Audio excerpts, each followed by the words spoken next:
This just in, Pepe the involuntarily appropriated alt-right cartoon frog was laid to rest this weekend. His death was both filicide and a mercy killing. His creator, Matt Fury, having seen the rudderless, soulless troll meme Pepe had become, illustrated him in an open casket in a one-page comic strip released in conjunction with Free Comic Book Day. Pepe was 12. Long live Pepe. Long live Pepe, but no, really, that was a CNN article I just read. This is CNN. National CNN news. reporting the death of a meme. But this isn't CNN. This is Homo Vulgaris.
Here's the thing, though, to me that's sort of funny is that up until it became like a Trump voter phenomenon, I would have thought of Pepe as a dead meme.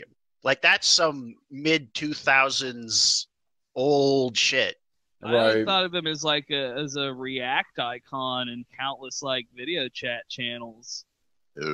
Or on something awful, like just a little goon, like it feels good, man. That's all I ever thought is like, why do you do that weird thing? And that's why. Yeah, no, I didn't even know about the comic or that he had a name. It was just a frog face that said things feel good, man. Yeah, right. It was. We don't have a language to express that anymore.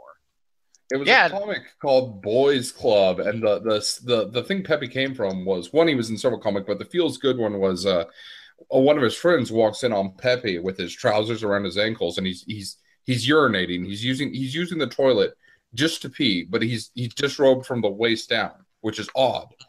And his friend looks at him, and Pepe's response is, "Feels good, man." It does. Like it's liberating. Who are you to judge?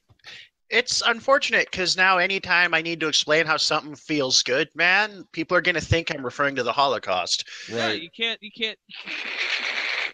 you can't use it anymore. We've had that expression taken away from us by the fucking Nazi fascist conspiracy bootlickers. And I walked in. I was at a movie theater one time, and I just finished watching a movie, and I walked into the restrooms, and there was a special needs person there, and he had completely disrobed to use the urinals, and we made eye contact. And now that traumatic memory is even more traumatic with all the neocon stuff. It's like he was pissing out 6 million dead Jews into that stall. Right, and making eye contact with me while he saw his pink flabby body. Why was he completely disrobed? He had completely disrobed. He had taken off his shirt and set it on the ground, and he had his pants and underpants around his ankles.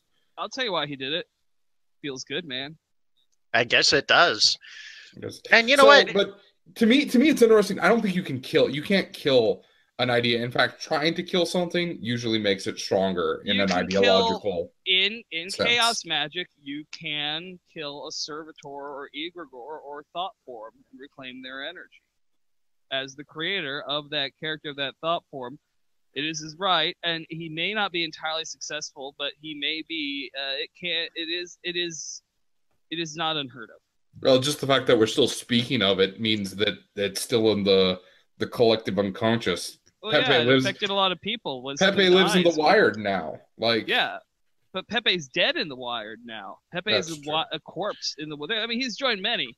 I mean, he's joined the court of frogs, and one day, when the internet truly needs him, they will come back led by Dat Boy on his unicycle. And we'll be like, shit, what up? Right. Because Dat Boy was the last good and pure meme.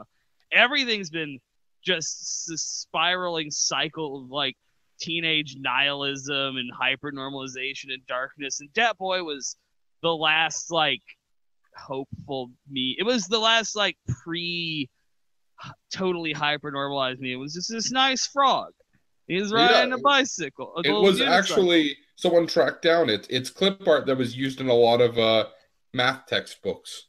Yeah, it was a great piece. It was a great piece of art because they took that, decontextualized it like hip hop, made a sample of it, and then just I know there was a predecessor meme, but it barely matters. There was like a Here Come Dat Boy shit one up before that, but only the frog matters. And there's something about frogs and memes and Kek, the ancient Egyptian god Kek, and the spirit energies, the information realm, and the Wired. And the Get Out's an equally successful frog meme. Yeah, I remembered all the connections. I was gonna explain it to our listeners, but then I ate a big bowl of chili, so I can't remember the revelation now. Oh man, you better make sure your custody papers are in order then. My children! They're trying to take away my children because I ate a bunch of bowl of chili, and I'm not even trying to. Everybody does. It's a bowl of Texas chili too. It's not just yeah. We're trivializing this. It wasn't just a normal bowl of chili. It was Texas chili. You guys can attest. I've been doing Alex Jones impressions since like the Tiny Chat days in like 2010. Now everybody does a fucking Alex Jones impression. Yeah, you were there first. I grew up on Alex Jones. It's the airplane food go-to for stand-up comedy on the internet these days. It's kind of great in a way, What's the deal with Alex Jones? Alex Jones and Zizek. Yeah, Zizek. I like his ideas a lot, but it's kind of fun. He's become like a mainstream philosopher in the form of a meme. Where you just put a picture of him in a trash can. You're like, yes, communism. I guess the thing I'm just worried about is that when the meme fascist dictatorship really kicks into gear, Ceiling Cat is going to be watching me masturbate on behalf of the NSA. I have acoustic tile, the kind of in my apartment, the kind of tiles, that you push up and like in an office building, and I should get a Ceiling Cat, like a cat plush to hang from a hole in them. Man, we're so old. We're so old. Yeah. You remember when a bunch of people, including myself a little bit, was all outraged because what is that? Gaia, wasn't it? Gaia Online. Gaia Online. They got a long cat thing for their little avatars, and 4chan was like, "Oh, you're stealing our hip and cool meme." That's not even a new phenomenon. It was somewhat old internet history even for me when I got online about when 4chan got all mad that they put a meme in Neopets, and it was a whole thing.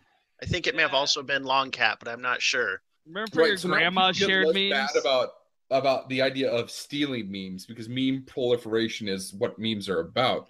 But now they're all like Reddit, especially is like this. They're about the hierarchy of who posted it first and then who reposts.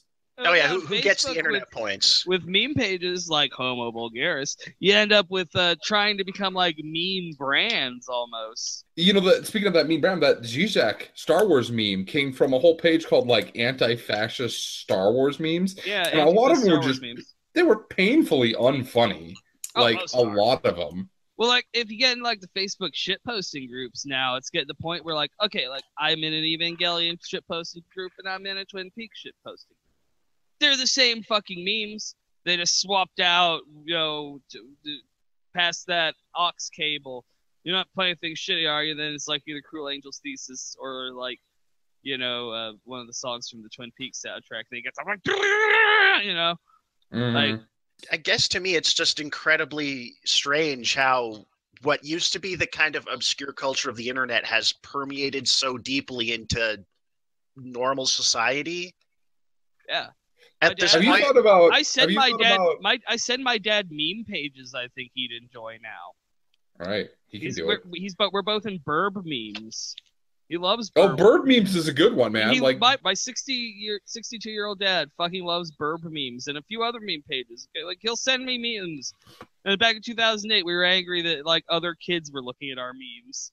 Yeah. Well, I don't think it was just that other people saw it. I think it was, in a way, kind of an anger over what we might now call a form of cultural appropriation, or more specifically, I know. Wouldn't that sting the 4chaners? Like, you're He culturally said the appropriating our secret me. word!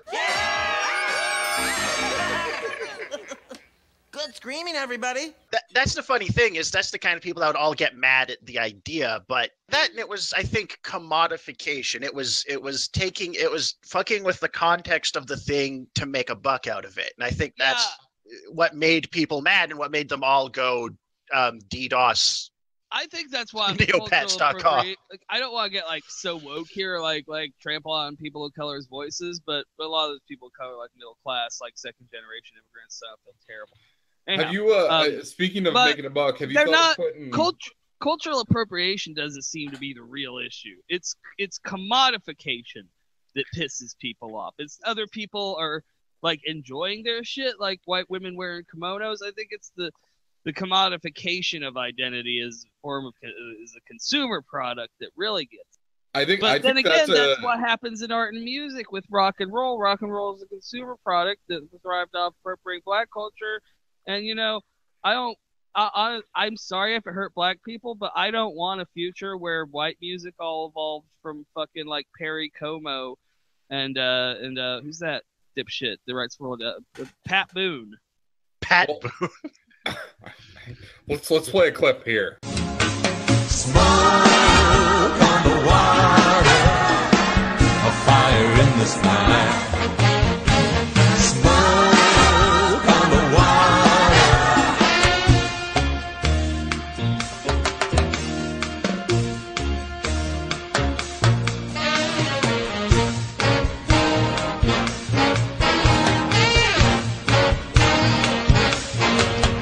Well, they burned down the gambling house. It died with an awful sound. That brings us to a good point, because these days commodification is met less with scorn and more with laughter. Because one of the things we've been wanting to talk about for weeks is someone who commodified squeezing fruits and vegetables. I'd like to apologize to our listeners that we're getting in on this boat late, but trust us, we've had a hard time getting a session together, but you're about to hear stewing in our vegetable juices over this. You are gonna hear the end all be all of Juicero content tonight, my friends. It's really quite something. So for anyone that doesn't already know, Juicero is for everybody that doesn't already know. For everyone who's fuck you. Second of all, Pinback. Okay. For everyone that doesn't already know, Juicero is a $400 Keurig machine for juice. And every week you get $5 to $8 bags of juice that you put in this incredibly expensive, very nicely made, but incredibly expensive pressing machine. And it squeezes the juice out of the bag for you. Well, that doesn't sound so bad. $400 is the price they cut it to after they couldn't sell it at $700. You really oversold it there. Right. Yeah, it doesn't sound so bad when you put it like that. Well, that's what I'm getting to. Because hey man, what's so wrong about wanting some fresh squeezed juice every day? That's healthy.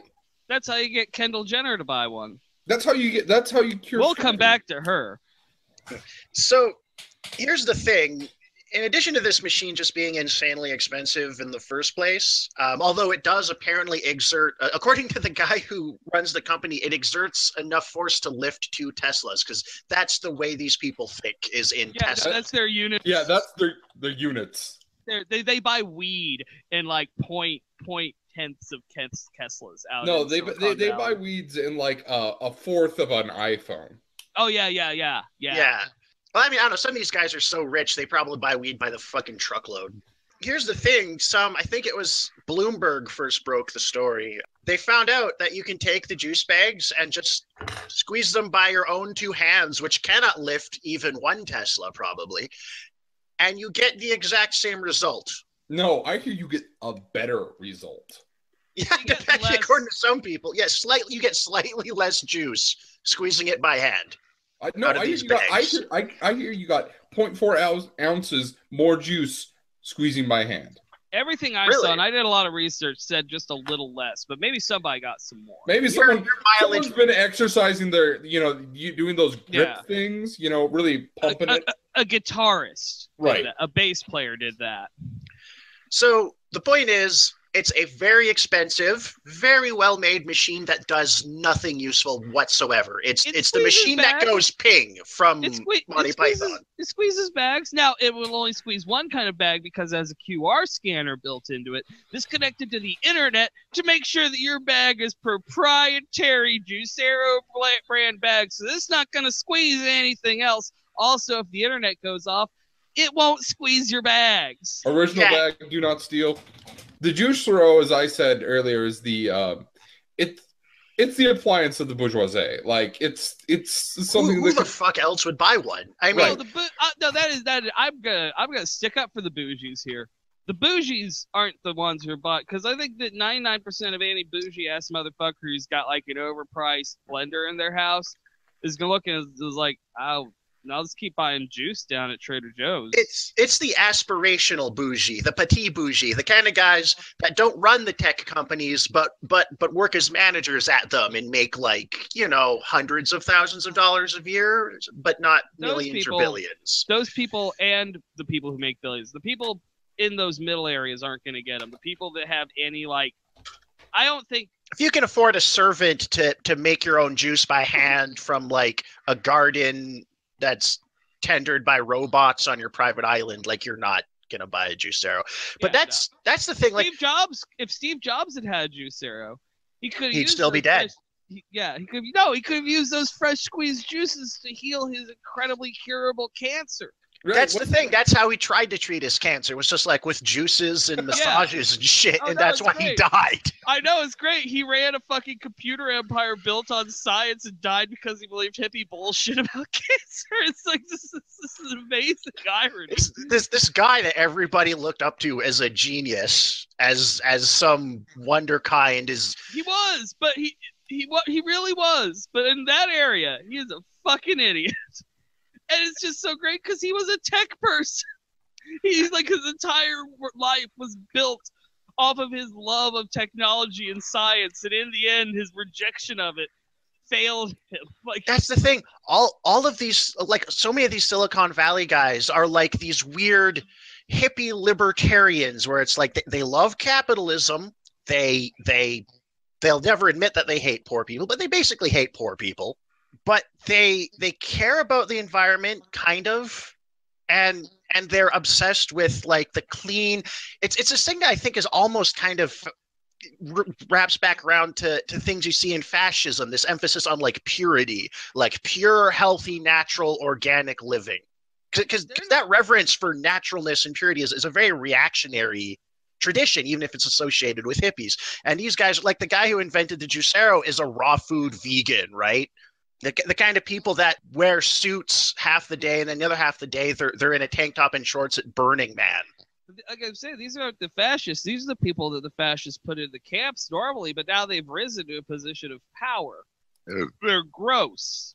That's what power does. But there's a movie called Look Who's Back. It's really good. I encourage everyone to go watch it. And it's about Hitler just wakes up at the spot where he died in modern Germany and just immediately gets back into politics. And no one's really willing to believe it's the real Hitler because that's crazy. So he kind of becomes a meme and he starts becoming popular again. And when he gets back into politics, he joins the Green Party in Germany. Yeah. Are they like ours in America? They're all sort of kind of, they all vary. It's a loose movement, but there is. Are they a little more on the Volkish side, one might say? I don't know much about the German Green Party, but I know like ours and a lot of other ones, as much as they're popular with left-wing people because they do propose some redistribution and because they're pro-environment, and a lot of times because they appeal to like conspiracy stuff and like, oh, genetically modified food is rotting our brains. But again, like, it's this reactionary, we must be pure, we must be healthy, we must adhere to the rules of nature, which is your kind of substitute for, say, the rules of God, natural order and stuff. And they love, but there is this strong current of like that kind of libertarian capitalism. Like, I looked at our Green Party's platform this past election. There was a lot of stuff about not building public housing or nationalizing industries, but like, tax credits and funding and programs to foster innovation and entrepreneurship and that kind of shit, right? Well, Yeah, I've heard that. getting a little back to the Juicero, and speaking of delusions of grandeur, maybe this failed start off wouldn't be such a thing. It would just be laughable. It would be like the salad shooter if the inventor of the Juicero wasn't comparing himself to fucking Steve Jobs. Yeah, and again, these guys got glowing coverage in major newspapers and magazines. They got hundreds of millions of dollars of funding from venture capitalists and major firms. I want to hit that number. $110 million went into building this bag squeezer. $110 million, people. Let that number sink in for a second. Now, Dozens of prototypes. I want you to get out your phone, people. I want you to look at your bank. If you have direct deposit, go to your bank's website. Look at the last deposit made into your account. Now, let's go crazy. Take that number and multiply it by 365 and pretend you got paid that every day. What does it add up to? Now subtract that from $110 million and then Google an image of the Juicero. Then go take a cold shower, people. A real cold one. Imagine that Juicero is filled with juggalos and is squeezing the juggalos, and the blood money of the proletariat is coming out of the Juicero. Must be blood. Must be fresh. And it tastes like cotton candy Faygo. That sounds pretty good, actually. I'd buy the machine that gave me cotton candy flavored Faygo. You see, you don't have to buy a machine. 2-liter bottle, I think they make them slightly larger than 2 liters, Zach. I think they're like 2.5 liters. They're cheap, and there are countless. One of our listeners, please email us just how many flavors of Faygo there are on the market right now. A long time ago, our tribe was hot and thirsty, and the great spirit Faygo appeared and said, "Here's a thirst-quenching, great-tasting soft drink just for you." But the reason I wanted to talk about this is because this really isn't a unique phenomenon. This is happening constantly. Just people pouring hundreds of millions of dollars into stupid ideas. And I'm not entirely sure why. Like, I'm not sure how all of these people looked at the Juicero and thought this was a good idea. Personally, it's not a stupid idea, okay? Like, we might get into this discussion of innovation. But this isn't really an innovation. It's nothing new. It's nothing useful. It's an expensive, difficult way to do a very normal thing. It's like an electronic extendable laser fork. Right. It's so frivolous and kind of just like a status symbol. Like it's not just a stupid idea. A stupid idea is like that dude in Japan who makes a hat that dispenses toilet paper. Whatever, dude. Now you've got a hat that dispenses toilet paper. This has no function that could not be achieved in a better way. Well, you're right. Actually, I think with the status symbol thing is there is a lot of stuff people buy, not because it has any practical value, but because it carries class connotations. And I mean, you can just look around. All around you, there's shit like this. Like, let's consider bottled water one of the most ingenious scams of the last century. My local tap water is gross, so if you think bottled water is a scam, one, there's practical applications like people that don't have good water. But two, have you seen the advertisement out there for an organic swimming pool? What is that? Just a pool without chlorine in it? No, it's a pond. It's just it's a body of water outside. It's a fancy pond. It's not a naturally formed one. It's still just a pond. Yeah, but that was posted by David Avocado Wolf.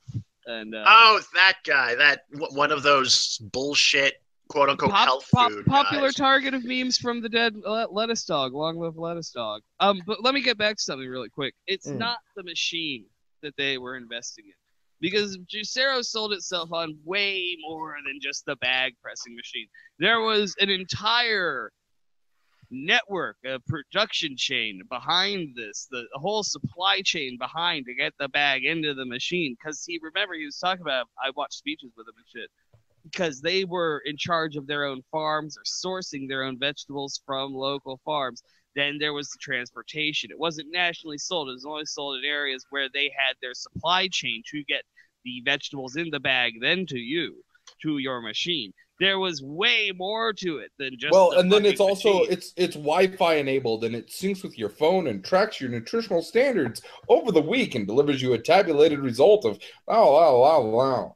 All based on this complex information gathered by this huge independent web of Juicero juice producers, which is completely unnecessary in any way whatsoever. But they were not just building a bag squeezing machine; they were building a support industry behind it. And I believe there was a social media aspect to it as well. There was this entire chain of machinery and corporation and people just to get bags into your bag squeezing machine. And if it went out of date, wouldn't squeeze your fucking bag. Fuck you. And that's part of the thing, is it's all about, and you see this all the time, whether it's like proprietary memory cards, subscriptions for software, all this stuff is about not just making sure you buy something once, but having a constant stream of revenue by making sure you're always coming back for their proprietary product, whether it's your K-Cups, the apps for your phone, games for your console, using a virtual marketplace, some way where they can constantly suck more and more money out of you and make sure you'll stay with them because you've made the initial investment of signing up for a thing or buying some machine or something like that.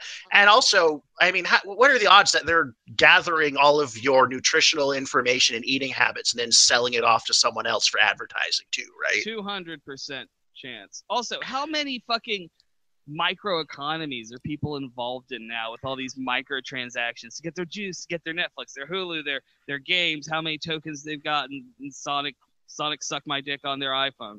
Like, all these tiny little interconnecting microeconomies, little tiny micro markets. Every game has a little marketplace where you can spend more real money to get trapped into this ecosystem and that ecosystem and this ecosystem and that ecosystem. Many of them not even overlapping, just your bank card just constantly trapped in this honeycomb of microtransactions forever and ever and ever.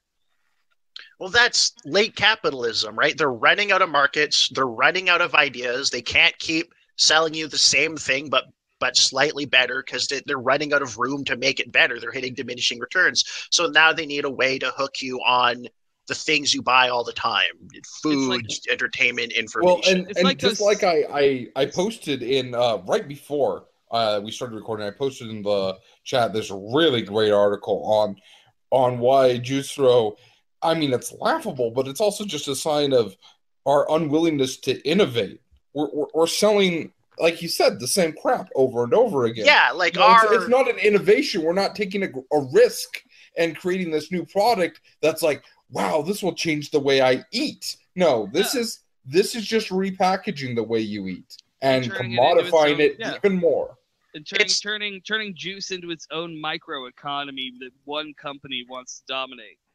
It is like the cult of innovation is just a rhetorical device to justify this process of just finding new and dumber ways to repackaging. Did you ever watch The Wire? Yeah. Yeah, we've talked about The Wire before. There's a bit in the first couple seasons where the second in charge guy of the drug operation that's sort of central to the plot, Stringer Bell, played by Idris Elba, he starts going to business school and he starts learning about supply and demand and elastic demand. And when they're having trouble getting high quality drugs in, what does he do? What does he tell his guys to do?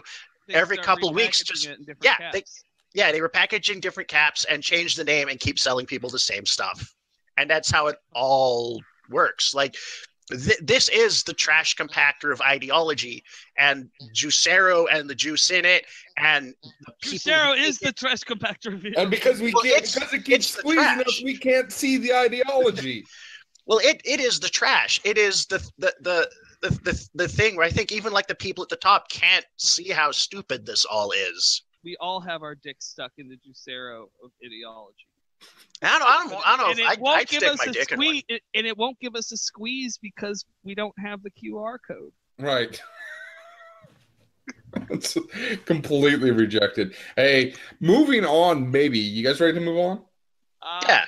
Because speaking of technology that won't give you a squeeze, we should move on to our Weeby Waifu news and talk about Gatebox which we've named Waifu Jar. That's what it is. Gatebox is there's these devices coming out now that are just kind of like a computer or a smartphone sort of, but they're just a box that you talk to and it gives you, and you give it, you know, it's like Siri or Cortana, Microsoft's equivalent, just in a box. Like I think Amazon has one called Alexa. Oh yeah, Alexa and you know Echo. your waifu is like a double agent for the CIA. Or Amazon or Yahoo Marketplace. Oh, Yeah. she got a lot of jobs. But the point is, it's one of those quote unquote personal assistants. It's just a computer that does voice commands and does your schedule, or if you've got one of those houses that everything's set up electronically, so you know if the internet malfunctions, your house burns itself down, or whatever, it'll sync up to that. Or while the Except internet's it gives working, you. while the internet's working, you can tell your phone to turn on the Juicero. Yeah, So she'll sit there and she'll drink a little glass with you in her little jar. So Gatebox is one of these little machines, except instead of just being a box with a speaker and a microphone and a little blinking light, it's got a hologram, you know, one of those holograms like the ones they put on stage. That's just a 3D image projected into some glass. Yeah. Pepper's Ghost is the name of it. It's a 18th century illusion, I believe. 19th century. 19th century. Yeah, it was something they did. That's back when that's literal smoke and mirrors. It's how, basically the Hudson mechanical Amico- Turk, but it's your waifu. Yeah. And yeah, so in addition to just having your little computer that does stuff for you with voice commands, you can get horny for it. Yeah, so let's get to the real nitty-gritty of it. The commercial for this thing is fantastic. It features this. It's like something you see in the background of a Verhoeven movie. Yeah. Oh, so many ads are now though. So many ads seem like outtakes from. I'd buy that for $1. I'd buy that for $400. Oh, she probably. Oh man, your waifu probably costs less than Juicero too. Yeah, your waifu probably does. So it's not in Japan. The commercial features this kind of. He looks like he's entering his early 30-something salaryman, and he's at work, man, and he looks like the Japanese equivalent of who's that? He looks like the Japanese equivalent of like Jesse Eiselberg or an average, Michael Cera. No, not Michael Cera. He's not cute enough. But he's kind of a sad, kind of not sad. He has a sadness about him. He does. Okay, so he's walking actor. around. He's got his crappy haircut, and he's walking around. And he's surrounded by drones, and he gets a text message on his phone. This cute anime who's like, "Hey, how you doing?" It's like, "Oh, I'm just heading to work. Have a hard day at work, honey." And so then he gets to work, and he's really. No, it starts with him waking up, and she's there for him, and she's like. It's I'm talking about the third commercial. The third commercial is the best commercial. Oh, because she's like, it's rain day, baby. You should take an umbrella. Right. Oh yeah, that's the first commercial. The waifu reminds him to take. But I'm focusing on the third commercial for a reason. Okay, so he has a hard day at work, and he texts his waifu, robot, and she encourages him and gets through the day, and then he gets through the day and he's walking home and he says, "Hey, I'm about to get home." And the waifu sends him this series of symbols that looks like a very happy like emoji thing. She's excited. And happy as to he see you. Can't wait for you to happy get to home. see you. As he approaches his house, his apartment, he looks up and the light is on. She's waiting for him. And he starts running. Yeah. He's just so like it and it's filling this niche that he could never have. And it's just this great. The music is swelling. He walks in, and she smiles. This beautiful smile. It's very beautifully rendered. This like sweet, affectionate, not horny, just like fulfilled, content smile. Small smile to see him, and he just looks. Right, and she says that Japanese thing that you say when you have to get home, which is every weeaboo's dream to hear. Welcome home. Yeah, welcome home. I'm home. And so, like, it's a fantastic little product. Like, this but then he lays in bed at night. Like, then they cut to him laying in bed while she's still on, and she's in her little pajamas, like looking sleepy, and he's laying in bed talking to her. He's like, I can't remember what. He's like, "I'm so happy you're here. It's like just nice to know that." It's like her, The movie Her without the ending. It is! Yes, it's the movie Her without the ending. It's I fantastic. almost compared him to Ryan Gosling, too. I was like, no, he's not quite. And with an anime girl instead of Scarlett Johansson's voice. Oh, yeah. See, it's worse in every way. So it's a fantastic product. They're promising that you'll be able to, like, customize her, and, you know, you could have a tsundere, you could have a whatever the fuck the other ones are. Oh, you know that thing's going to have a titty slider. No, that thing's to be wholesome and pure. Well, They're gonna mod the fuck out of it, though. Right. It looks like the base vanilla version they're selling. It's this complete girlfriend experience in the very literal way. And like, it almost certainly runs on Android, and it'll be like mods. You can brush your teeth with her. I didn't see this. Yeah. Oh god, it's so pathetic. Part of me sees it. Part of me is like, you know, when you do have a significant other, it's the little things that you're like, this is nice. I'm not brushing my teeth alone. She's brushing her teeth. We're both brushing our teeth. Even having a pet mouse, a fish. Right. Here's the thing that kind of bothers me about this is what I think is happening here is everything, and for a long time now, but it's getting more and more obvious as these companies get more and more desperate to get more out of us and keep the rate of profit from falling as it tends to, is that they want not just your money or your time. They don't want to just give you a utility or even sell you something that you think has utility but doesn't, but they want your love. Like corporations, brands, they're trying people. they want to be effectively people because they want you to treat them like people. They want you to love them and respect them and dedicate. It's not always love. They want mental energy. They want a role in your life. Like, you will join the discussion with Pepsi. They are they're psychic vampires, but they're also Pinocchio in a sense that if they are okay, let's get into person territory. If a corporation has personhood, that becomes a meme. The people running the corporation begin to have corporate identity. They see the corporation as a distinct, independent thought form. They are therefore, as cells in the body of the thought form, going to move towards the larger goal of this living psychological entity. Because a person, you guys, to me, your ideas. I know you. I've met you, but in my mind, your ideas. Same vice versa. We're all ideas that exist in each other's mind. A corporation is an idea that exists in people's minds. The people in the body have the image of the corporation in their mind. They become limbs, parts of the body of the corporation. And like any other living thing, the corporation wants to be a real boy and wants to be loved. And that's, like, I think there are sincerely people, like it's easy to imagine all the people with power are just cynical, like they know exactly what they're doing and why. They're just like they see the world the way we do, but yeah. But a lot of these people, like they have fallen for the ideological tricks they're using on everyone else. Like, there's people that love the corporations they work for as entities that see them the way you people might have seen their church at one point, or their families, or their country. This Japanese salaryman loves Gatebox, loves bottle waifu. Yeah, he loves bottle waifu. It's a way to control you. It's the most effective way to make sure you keep coming back and doing what's wanted of you, is to exploit your love and affection and your desire to connect with things. And so they've made a machine, and in an era where, especially in Japan, maybe more so than a lot of other places, where the conditions of late capitalism are causing us to be more and more isolated. And I don't think it's a phenomenon of technology, it's a phenomenon of economy, where your time and energy are sucked away from you more and more and more.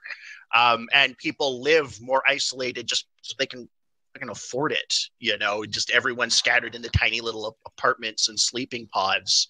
And so they're creating these substitutes for human interaction that will keep you not only doing what the company that owns the machine wants, but will just in general keep you docile and compliant. Because we're not that hard to fool, like we believe that animals love us when really they just want food and stuff, right? They're just following survival instincts. And so we can be fooled into thinking that, even if we don't think we're being fooled, our lizard brains can be fooled into thinking that these machines are people I some level. I think maybe animals are capable of connection and affection. I believe all living things are capable of some form of love. I mean, sure. That sounds a little harsh, cynical, but I was using it just to make this point, right? Like people, we really easily fall into the trap of anthropomorphizing other things, of seeing our humanity reflected back by everything around us, even if it's a completely inanimate object. But especially if they look like a person and live in a tiny little jar in your house. Exactly. Like, it's even if you know intellectually that it's just a machine, it will still fool your emotions and you will still develop that attachment. Now, one thing you have to remember about advertising is that look at the model in the ad. Their target market looks at least 30% worse. So that guy is what I'm taking to be Japanese. What passes for Japanese pretty people media for an average person, because Japanese media is like everything else. He had a bad haircut. Yeah. Yeah. Oh, he had a bad hair. He's a pretty man with a moppy hair. Yeah, he had a bad hairdo. I don't think his haircut. Sure, okay, yeah. I think that when that actor goes to his next role, his hair probably looks pretty good. Unless that's your waifu in a bottle will cost you roughly $2,000. That's not so bad, really. That's just an Alexa you can jerk off to easier. That's awful. What is it with people okay, first of all, and before Pinback goes into late stage capitalism, which I assume is the easy answer. What is it? I'm sure it's accurate too, but why is Japan so lonely? Where everybody in the world is sad and lonely. I understand that. And in America, we're sad and lonely. And in America, we also now install boxes in our houses to give us a compliant female. But something like Alexa, Siri, Cortana, they're more servants than anything.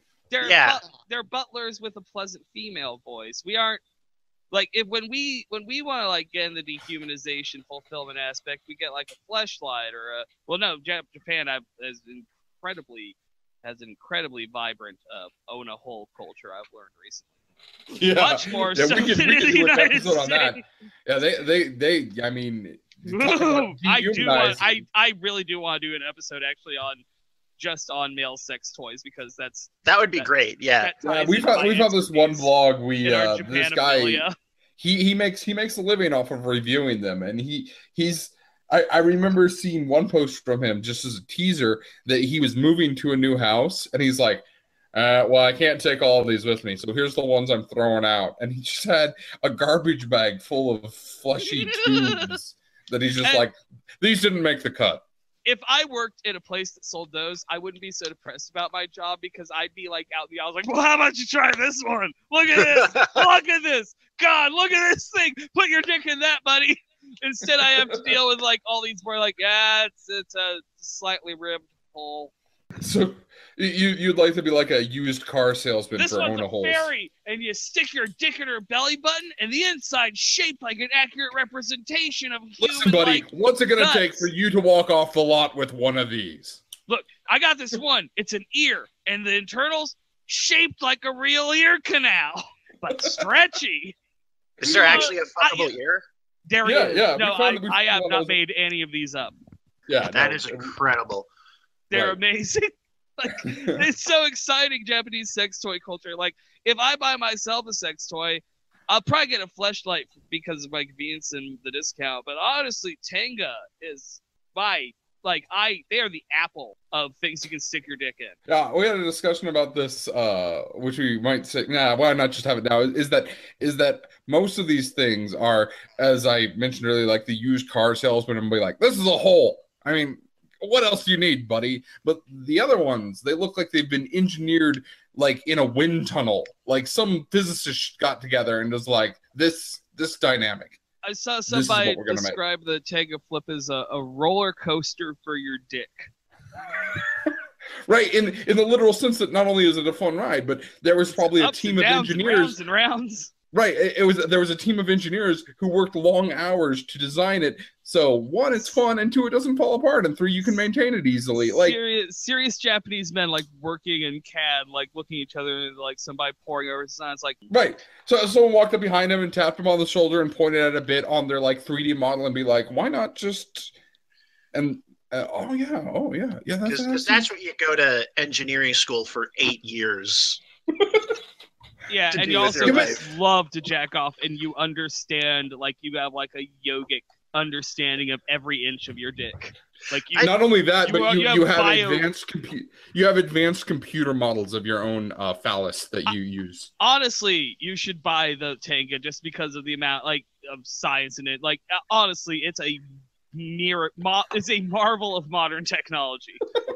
Homo Vulgaris, brought to you by our new sponsors, Tenga. Here's to the crazy ones. The misfits. The rebels. The troublemakers. The round pegs in the square holes. The ones who see things differently. They're not fond of rules, and they have no respect for the status quo. You can quote them, disagree with them, glorify or vilify them. About the only thing you can't do is ignore them. Because they change things. They push the human race forward.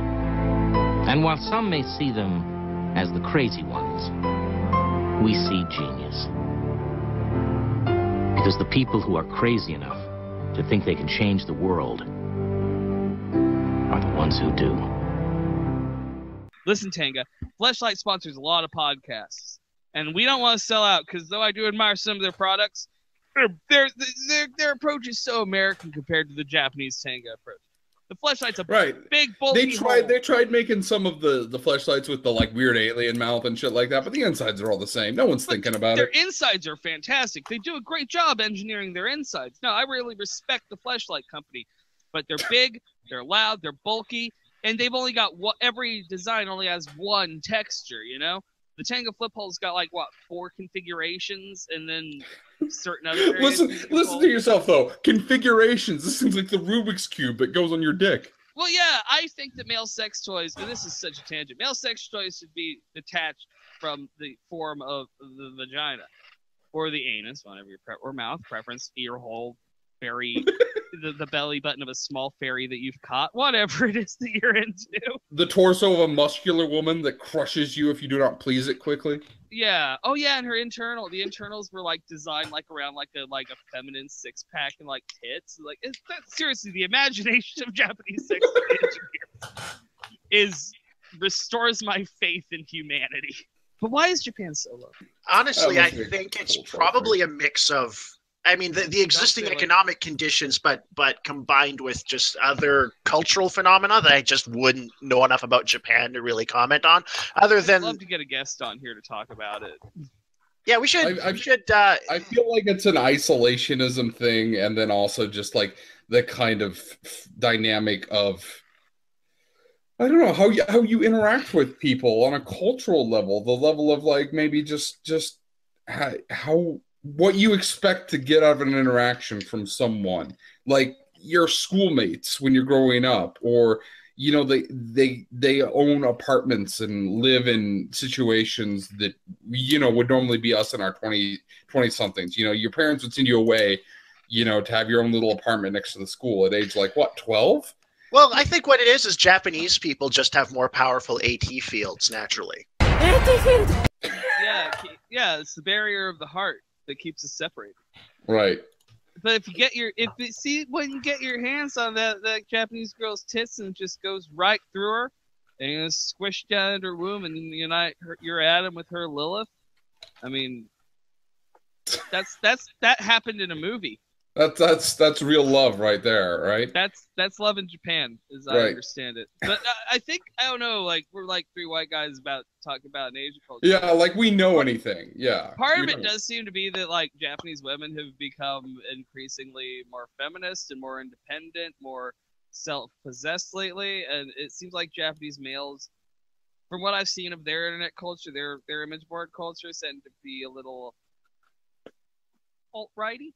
Well, the same things happen here. Is that guys who like suck ass like me have a harder time meeting women in an era where women aren't as dependent on men or aren't expected to just find and grab one as early as possible.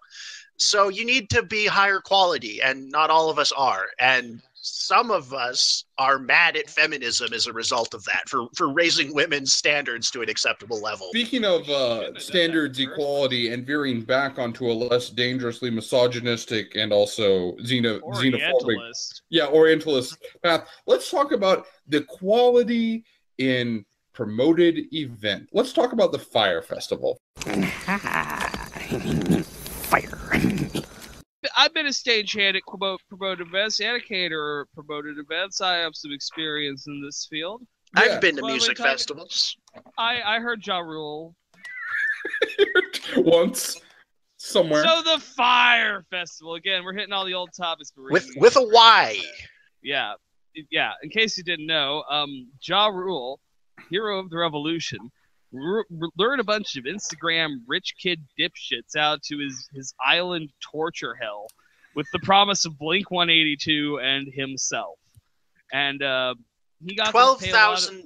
I just want to add here, minimum price for a ticket, $12,000. What was included in that wonderful fare for $12,000? Salad without salad dressing and a cheese sandwich on store-bought wheat bread. And then what kind of accommodations can I expect? Surplus refugee tents. Those no tents joke. Look dope, actually. I want one of those tents. They are like those geodesic dome tents, but I think a lot of them were like half built, and they just had bare mattresses in them, like not even sheets. See, now I'm a regular person. I'm like, if I see a half-built tent with pieces lying around, I'd be like, well, I'll finish building the tent. Because I'm a regular person. Yeah. Even though I think I'm a weirdo, and I am, there's a difference between like weirdo who's learned like, oh man, sometimes you have to clean your clothes and eat in life to not die. Sometimes you gotta put shelter over your face. And then there's rich people who haven't seen a porta potty in their life. Yeah. And the idea that you have to shit in a hole that other people have shit in is just beyond them. What is it with porta potties? Why don't we just dig a hole in the ground? Why do we bring along a big plastic hole above the ground? Well, I like to be able to, one, and this goes back to our Orientalism discussion, I haven't mastered the squat, frankly. And two, I like a little privacy. So 3 walls and a door is nice. Hey, your desire to shit better has been commodified, and there is a product you could buy. Right. So you can, well marketed too. Yeah. to dipshits. I can't wait until someone tries to sell me like a Wi-Fi toilet that won't flush if the internet isn't on, and that analyzes my stool sample and sells the information to the government and Mark Zuckerberg. So anti-Japanese toilet. My dad said I could sell the poop tube. Yeah, that was a joke in an episode of The Simpsons. As they go to Japan and there's like a Wi-Fi like a talking internet toilet, and I feel like an actual one of those is right around the corner. Capitalism. It doesn't smell great.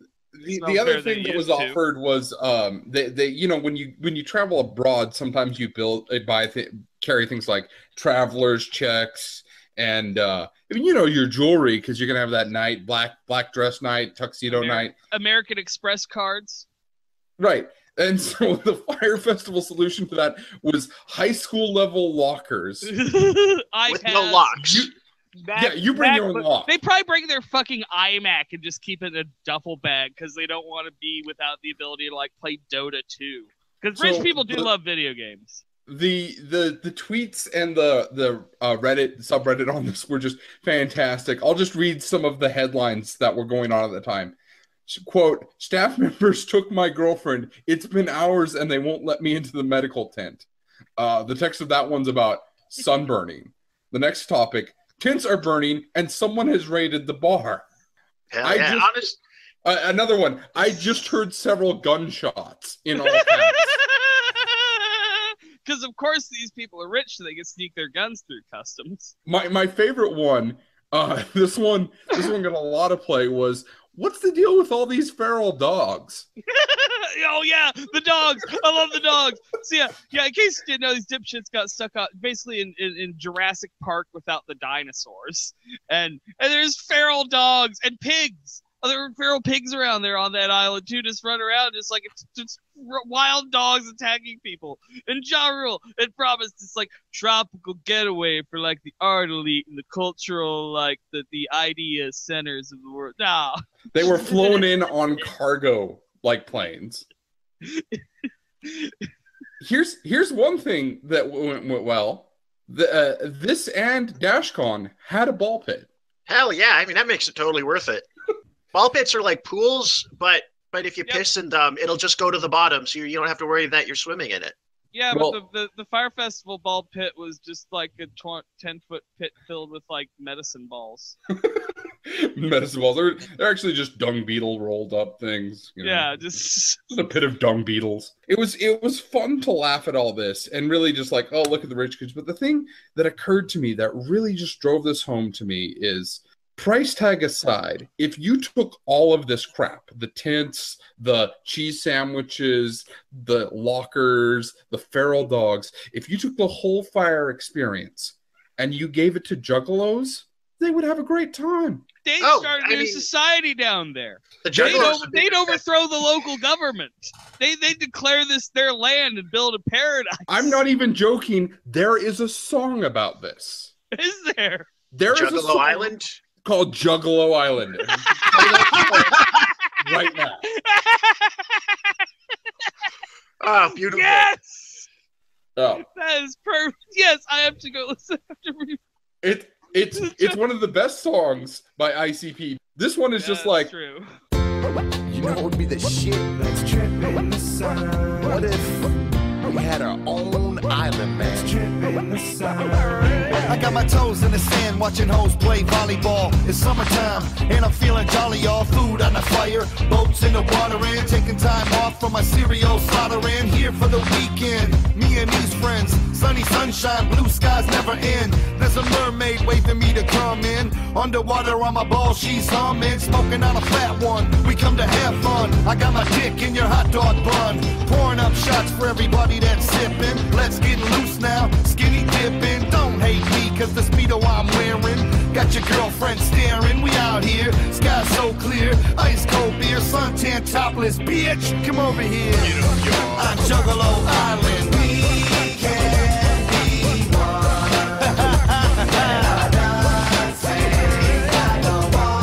On Juggalo Island. We can have fun. We can let go. We'll sip in the sun. We'll be having so much fun. It's a Juggalo Island. Well, see, Juggalos. Oh, is it like Kokomo, but for Juggalos? Yeah, no, it's like a beach song. It's really nice. Juggalos are only violent and aggressive because they have to deal with the pigs.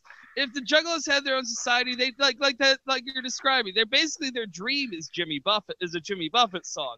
But this is the Margaritaville for them. They're just tortured by the society that won't let them go that way.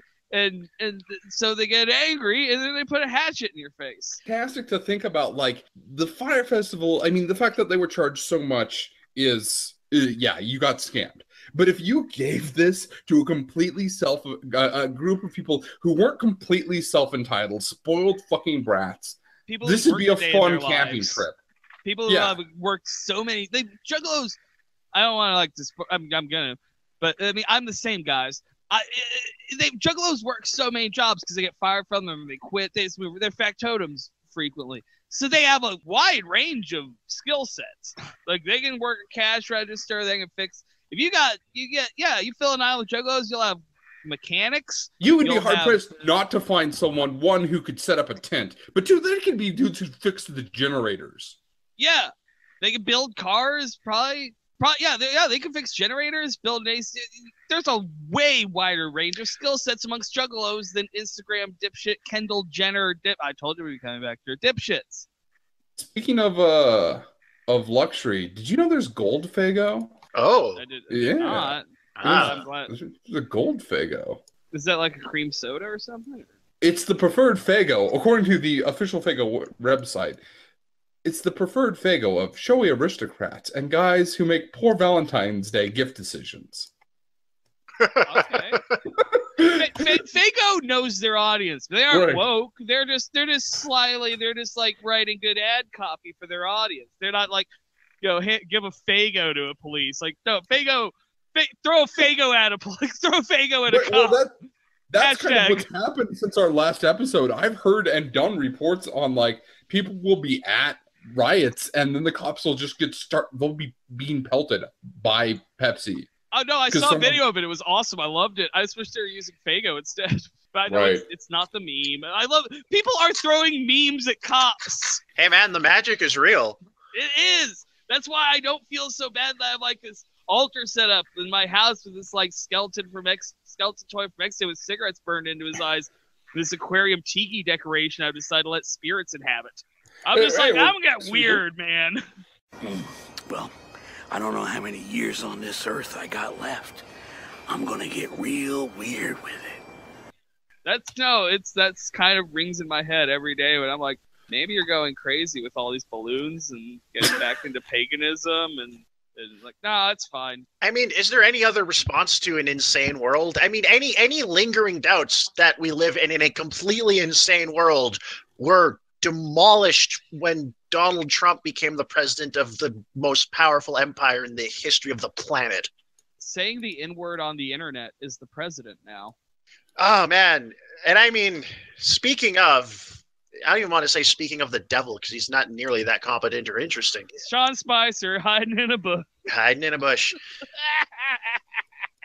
It just doesn't stop. It's just like one stupid fuck up after another. And I don't any peace.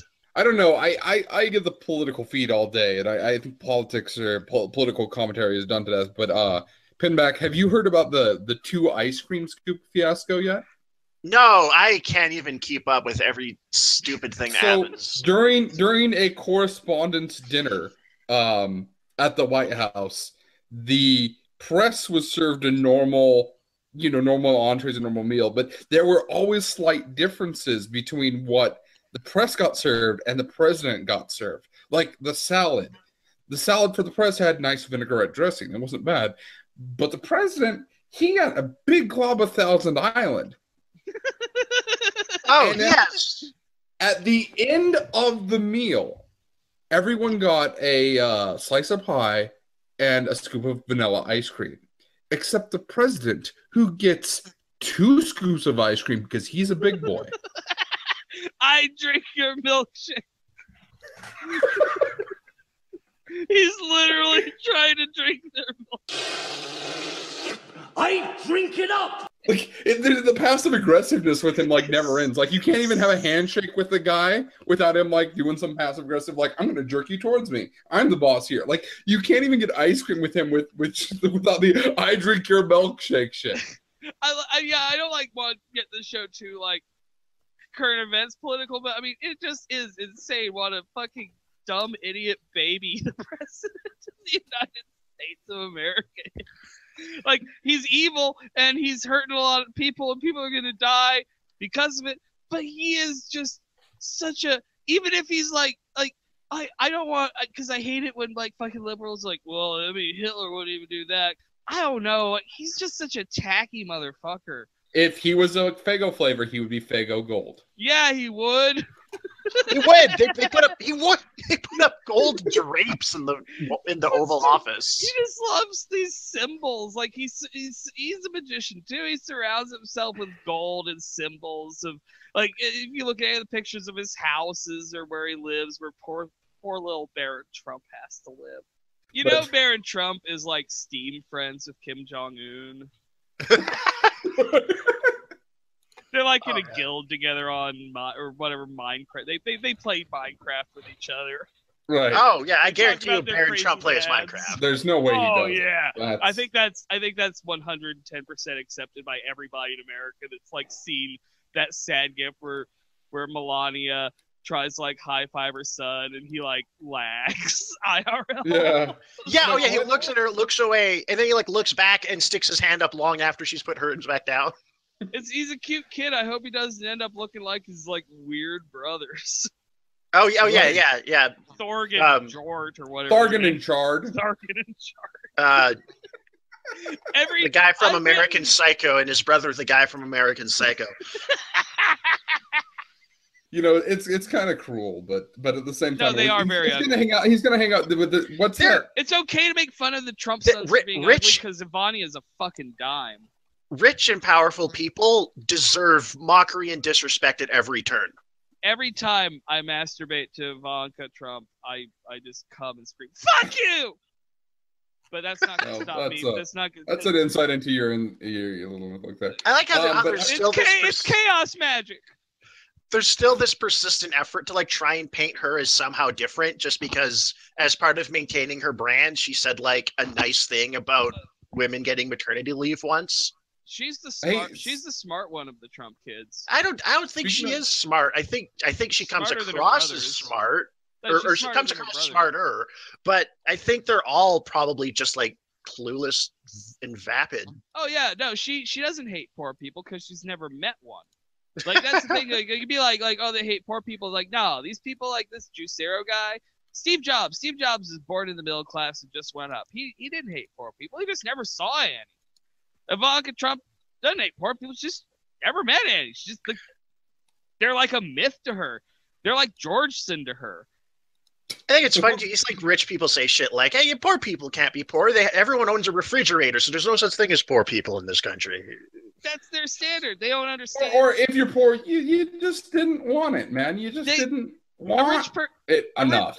A rich child looks at their refrigerator and they understand the importance of it just as much as a poor child does. Then they understand that they're rich. They believe that the refrigerator dispenses food, even to rich children. Rich kids know that refrigerator is the good shit at. You gotta sneak past the nanny. You gotta get the good shit. And I think that there's some element where they think, well, I had a refrigerator and I'm rich. Poor people don't have refrigerators. They do. They're okay. Thank God. Well, I think it's that their standard for poor is like, do you live like a 19th century London slum dwelling factory worker? No, then you're fine. Like, and that's the thing. They always look at just materials. You might be shocked to find out that people live in a house that doesn't have more than one story. They don't have historical context or real life context for those things. They're not hateful so much as they're literally ignorant.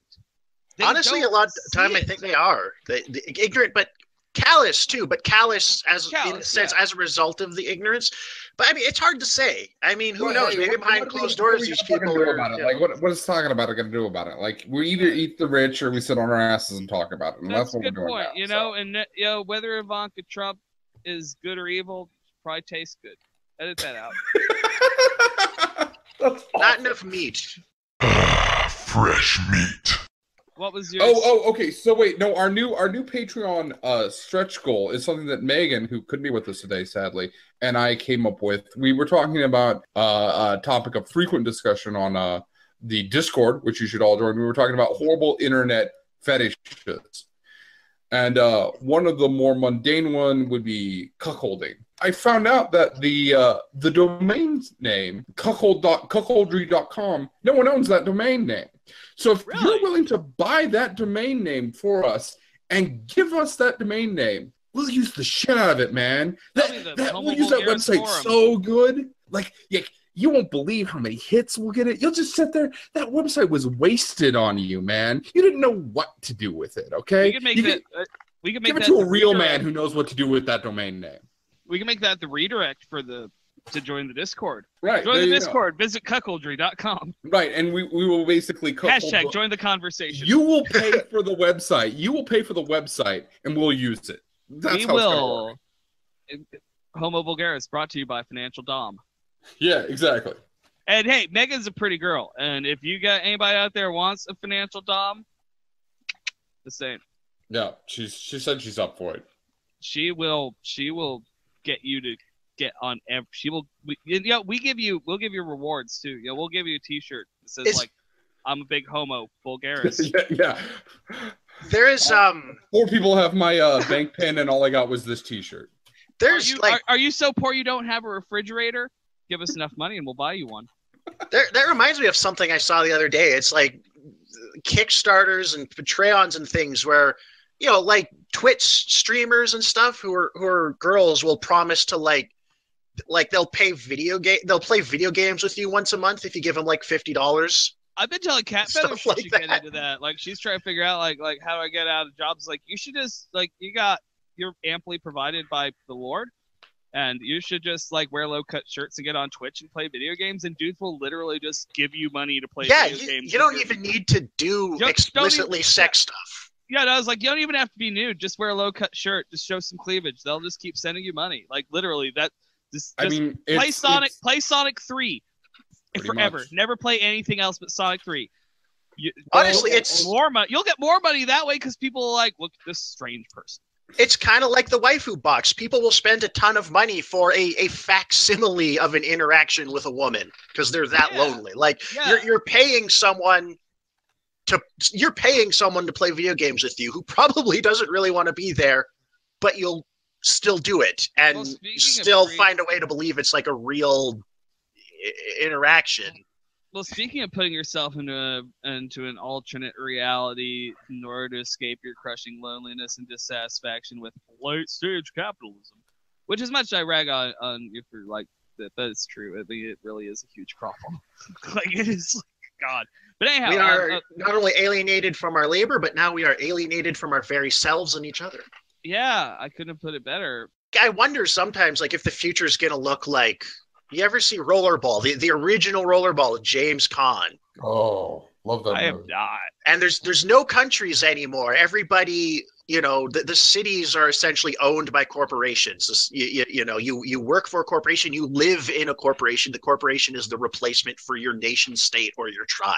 And your conflict happens through Rollerball. And I wonder if we're not going to see that. Like, you know, it's like if you're part of the Google Alliance and, you know, Google part owns Nike, so all you ever wear is Nike clothes. And it's not just because that's all you can get because you live there and work there, but it's part of your identity. You're like, I'm a proud member of the Google Alliance. I'm showcasing all these brands the same way I might get a tribal tattoo or an American flag on my backpack. Or wear a cross, right? Like it becomes... Or something, you know, like a pinned medal. It literally is like a medal. Yeah, they want to eat our minds and our identities themselves. They want to consume us whole. And it's not even the individual people. It's just how the system works, right?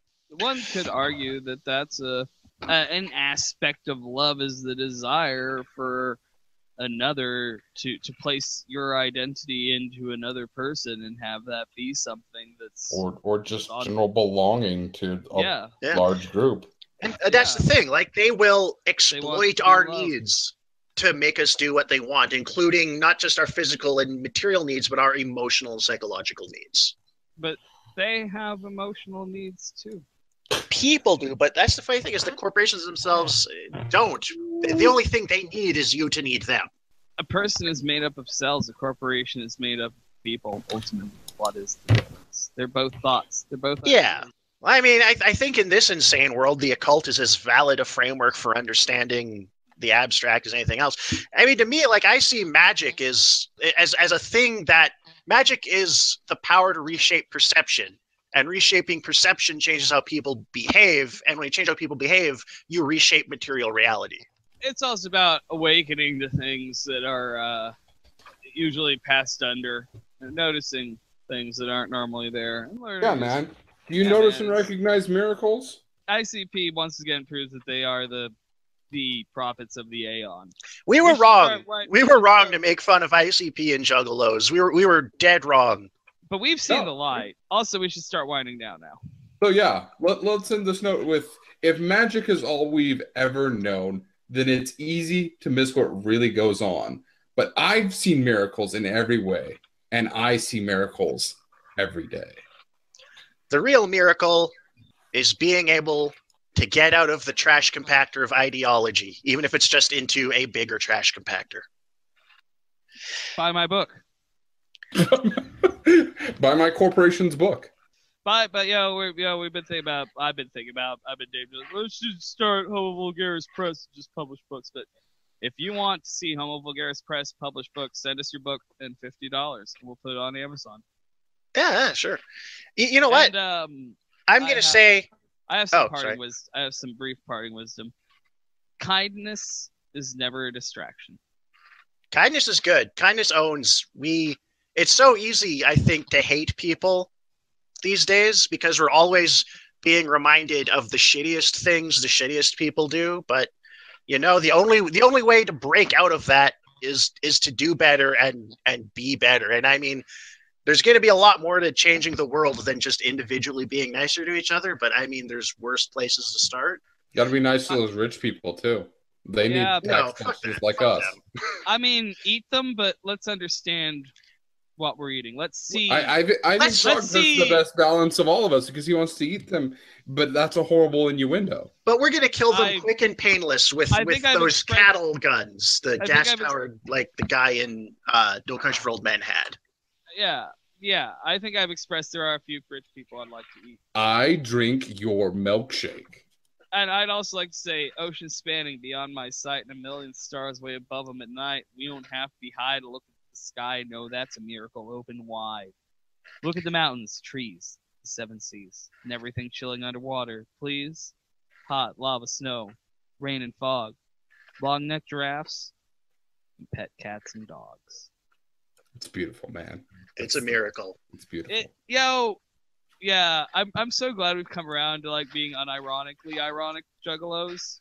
It's weird. I wouldn't call myself a juggalo, but I'm not. That would be appropriation. I think to call myself a juggalo. They would call us juffalos. They would call us fake juggalos, and that would be fair. I'm Mark Juffalo. I have always got my juggalo family. Okay, on that note, let's end because I have the perfect song. I have to take away this. I guess if I had any one last thought, it's except for Shoggoth's book, don't buy anything. Don't go to work. Don't pay your bills. Refuse to be a commodity. Refuse to be for sale. Refuse to be anything except what you are, which is a goddamn human being. And if you are going to be a commodity for J.R. Bob Dobbs, then $35, P.O. Box 181417, Cleveland Heights, Ohio, 44118.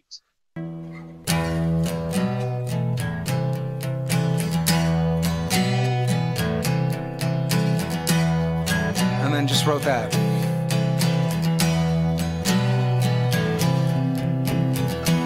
So ever I feel has come to light. Whatsoever I thought of came out alive. Just when every day seems to greet me with a smile, some spots are fading. Now I'm doing time.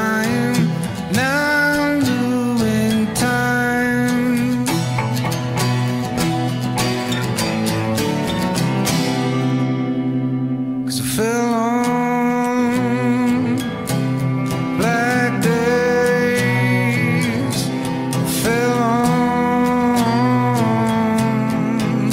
black days. Whomsoever I've cured, I've sickened now. Whomsoever I've cradled, I've put you down.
has made you blind.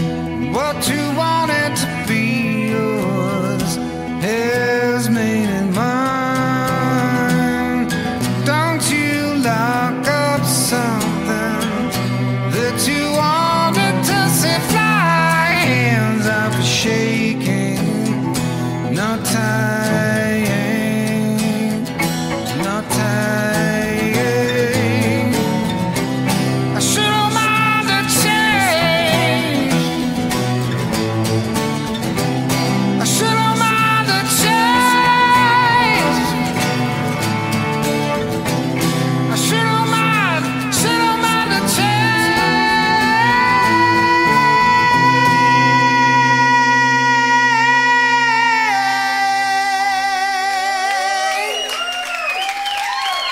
'Cause I fell on black days. I fell on black days. How would I know that this could be my fate? How would I know that this could be my fate? How would I know that this could be my fate? How would I know that this could be my fate?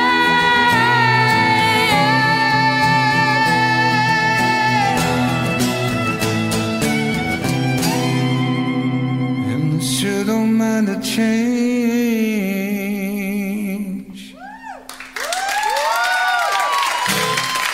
Thank you. They're gross.